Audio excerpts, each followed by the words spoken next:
So in case you're wondering why John 3:30 is the foundational verse for this ministry, it's even in our logo, or you're just curious why that's my favorite verse, I want to take just a second and share that with you.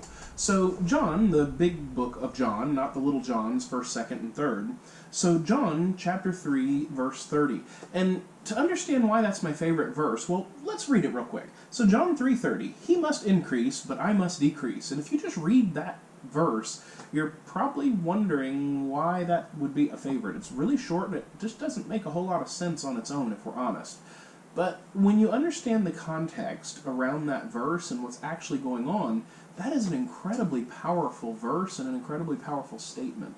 So I just want to give you that background real quick and explain why that's my favorite. The nutshell version of what's going on is you have John the Baptist, who was the one that was going to prepare the way for the Lord and set the stage for Jesus' ministry.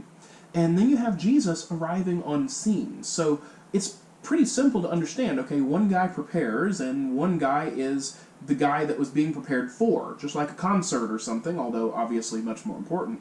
But the transition is always the question, right? It's not hard to have somebody that prepares people. It's not hard to have somebody that shows up. But the transition is where you're going to have the issues. And so we have in this verse is the crux of that transition for John's disciples especially.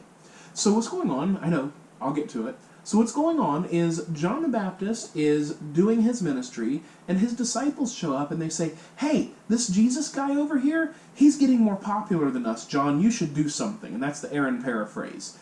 And John's response is, our ministry was designed to prepare for Jesus' ministry.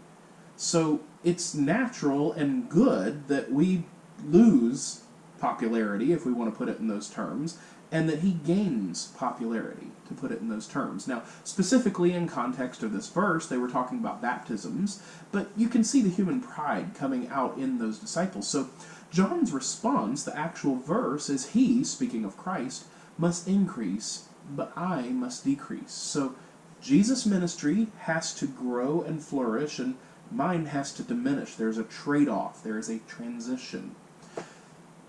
Why that's so powerful to me is not only because that's of the actual starting of Jesus' ministry that he's talking, but that verse actually represents the gospel. Because when we come to faith in Jesus, we come to a point where we say, you know what, God, I have sinned. I can't make it to heaven on my own. You are right when you judge me. I deserve to be punished and go to hell. But you've provided this way. You have provided salvation through Jesus Christ alone. So I have to decrease. I have to humble myself and not be prideful and accept the help that Jesus has offered. And Jesus now becomes my Lord and increases in my life. And ultimately, when we're in heaven, we'll be glorified and we will be 100% perfected.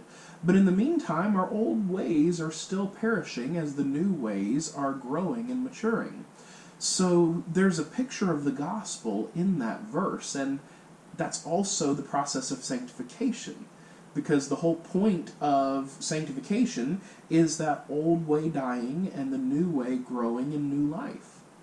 So that's why that verse is so powerful and so important to me, and that's why it's the foundation of this ministry, because again, I don't want to have a ministry that's just education with no devotion and no heart. I don't see the point in that, and I don't see that squaring with Scripture.